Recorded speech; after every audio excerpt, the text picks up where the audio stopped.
Welcome everybody to the Agelikewine Fitness channel. Today we're going to go through the Agelikewine challenge number 5, going up the Alpe d'Huez group ride.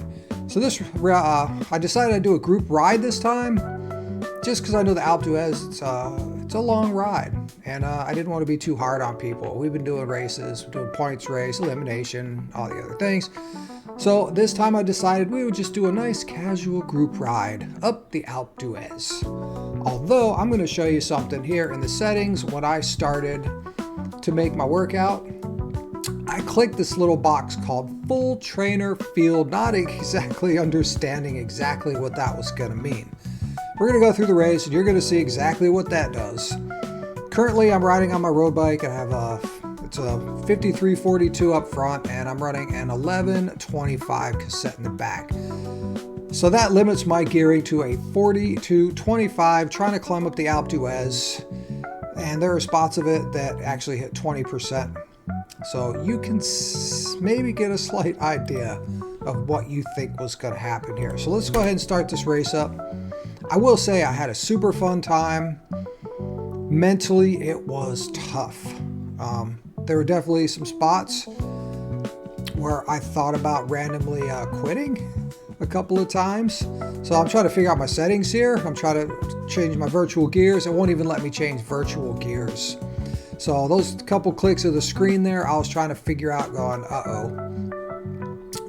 Am I really going to ride all the way up the Alpe d'Huez in less than 60 cadence? I have wanted to do a little bit more I guess time in the gym for my legs. So I said, you know what, this is going to be really a great exercise for my legs. So there's just a lot of this. We have 4 guys that get out on the front, and they cover between 5 and 8 seconds the whole time. I imagine they're bots. Unfortunately, with this race, I'll show you in a minute that after a group ride, there are no results, so you cannot download anything that shows you who's a rider and who's a bot. If you want me to start compiling the names of the bots out there, I will do that for you guys. As the races progress, I'm going to get a bigger and bigger list of the names of bots out there. See, I'm still trying to figure it out, trying to figure out how I can do a little better than 45 cadence. I did a lot of standing up here, a lot of back and forth in the saddle. It was a real struggle. I mean, my heart rate up here, 170, 171.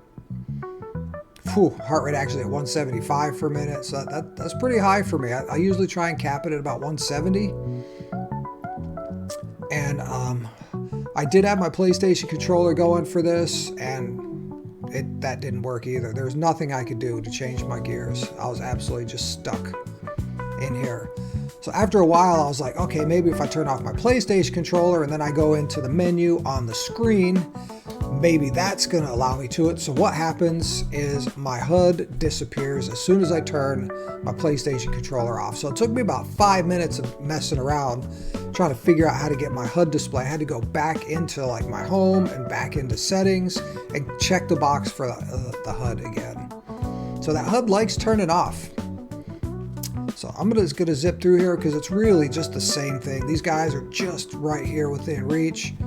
Right now they're sitting at 7 seconds. They've just been that little thing to chase all the way through, Look at my average cadence, 54. And literally at the end of the race, I believe I was at 53 cadence. So we'll just jump up through here. If you look at the scenery, there wasn't really a whole lot of scenery in the bottom. And as you get closer to the top, I mean, it's just some snowbanks. Almost like when you climb up Mount Evans. You just have these tall snowbanks even in June, July, and sometimes even August, where the snowbanks are as high as, like, I don't know, 20 feet tall. But you're also at closing in on 14,000 feet up there. So we just ride and we ride and we ride. We ride and ride and ride. 10% grade, 36 RPMs. It's just a lot of the same. So it's a really good learning lesson. I still feel like I got a great workout. My knees don't hurt at all. I would say the pickleball I've been playing on the side has really strengthened my knees a lot. Yeah, and I'm still trying. Oh, right here I'm trying to maneuver myself back into the pack. Why it threw me out here on the left-hand side of the road, I have no idea. But I couldn't get over into the pack of riders and get any kind of draft at all. So I'm not sure what that's all about. There's definitely a little bit of janky things going on. Still a little bit of glitches in this Training Peaks Virtual. I still like it a lot. I love the racing aspect of it. And I wasn't even looking at scenery. I didn't even notice that until my sister told me. Oh, there it was. I turned my PlayStation controller off and bam. Oh, everything's gone. And I really felt like I needed that information to know how far the climb was, where the finish of this thing was. I'm hitting all different buttons, trying all different kinds of things. Finally, yeah, I get back up in here, and eventually I get smart enough to realize that I have to go into my settings, go into general, and then there we are. Had to just turn it back on.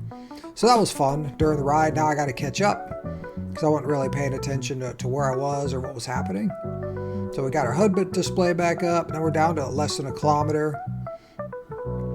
We're cruising here. 500 meters. And climbing up this thing, man. This isn't like a 200 meter sprint. But I was still eyeballing the guys up here. Eyeballing myself. My view is still off. I didn't even take the time to change my view a little bit. So you'll see me ramp up my power up here in a minute. So let's see how we go. We got 4 guys out front. Here we go. Come on, sprint to sprint to sprint. 5th place. So got 5th place, about 5 seconds down. Super good workout. Really enjoying Training Peaks Virtual, and I know as time goes on, they're going to fix these little glitches here and there. So it's kind of nice to have a real world climb to do.